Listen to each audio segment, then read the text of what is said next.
outside the movie theater for another new movie, and that is M3GAN 2.0, a film that I wouldn't say I'm overly excited for, but listen, I only saw the first M3GAN whenever it came out a couple years ago one time, but I had fun with it. I like a B movie that knows exactly what it is, and based on the trailers, this looks like, not quality-wise, but this looks like Terminator into Terminator 2, where Terminator was truly a horror film, but then Terminator 2 was obviously an action film. M3GAN was a slasher film, and it looks like it's going to be an action film. So, again, I'm not expecting the best horror film of the year, but I'm expecting a good time with some cool action sequences, some fun one-liners, and maybe a surprising heartfelt film, if that's possible in this franchise. But no, in all seriousness, I just want to have a good time. So I'll see you all in a bit, and hopefully M3GAN 2.0 is a good time. And we are back. I am shocked by how much I enjoyed that film, y'all. Like, I did an out-of-theater reaction. I'm serious. Like, I don't know what multiverse we're living in where I enjoyed M3GAN 2.0 more than I enjoyed the film I saw last night, which was F1, which you could check out my thoughts on that. But, man, that was fun, man. Like, this doubles down on all the stuff that made the first one fun, and it has, like, this is a legit action movie. Like, I wouldn't be surprised if the director of the first film was like, I simply want to make an action movie, but I know that horror is the most profitable genre right now, so let me make a little slasher people have fun with, but I really want to make an upgrade literally with my own film. And as I say that, this film, and I'm not saying it's better than these movies I've compared it to, but this is like its own version in the M3GAN universe of like Terminator 2 meets Upgrade, which came out in 2018, the Leroy Nell film. Like, this was a fun action comedy. Like, I legit laughed out loud a couple times. Like, the comedy's pretty sharp. It fits well within the tone, the narrative.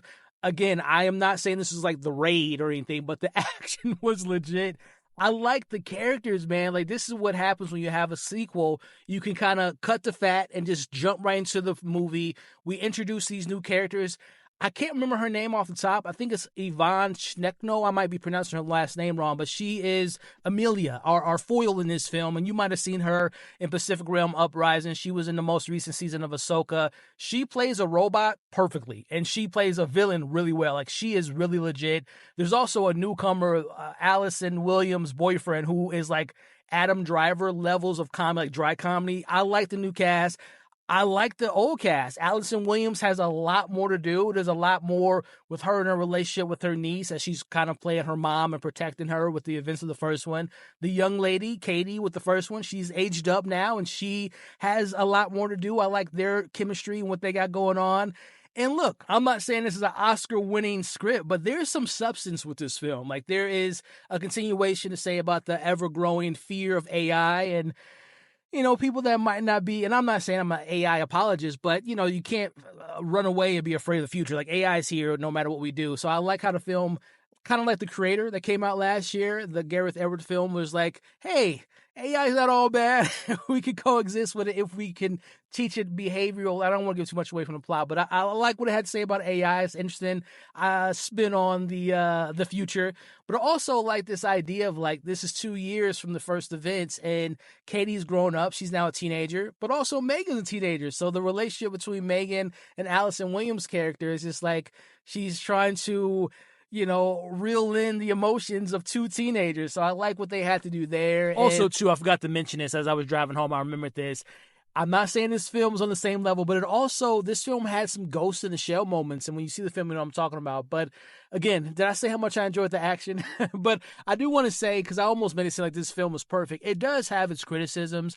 Again, there are moments of, like, you have to stretch the logic of belief. There's moments you have to suspend disbelief, but there's a little bit of corniness and cheesiness, but I can, you know, those little nitpicks.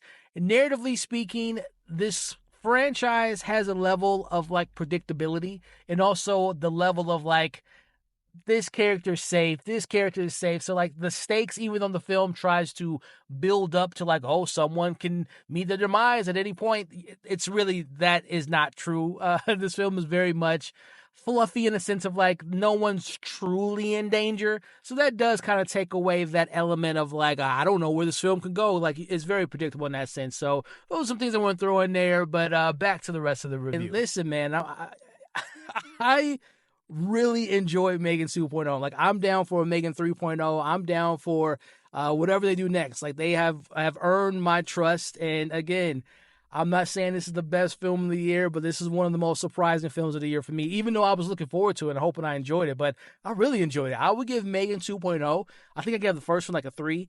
I'll give this like a 3.5, maybe even a 3.8. I'm in a good mood. Like, that is a film that I came in with, as you saw at the beginning, but I walked out really happy that I saw it and I enjoyed it. And I will rewatch it again. Like, I will rewatch this before I would watch F1, which is, again, not poo-pooing on that film, but I just enjoyed this more because it knew what it was.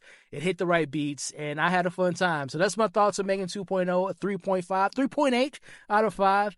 And I would recommend you all check it out. When you do, let me know what you thought of it, what you liked, what you loved. What didn't you like? Do you want to see more? Did you have a good time like I did? Let me know your thoughts in the comments. And as always, thank you for watching. Like, share, again, comment below. Subscribe to the channel. Check out my podcast. I hope you all are staying safe. And I'll see you on the next video.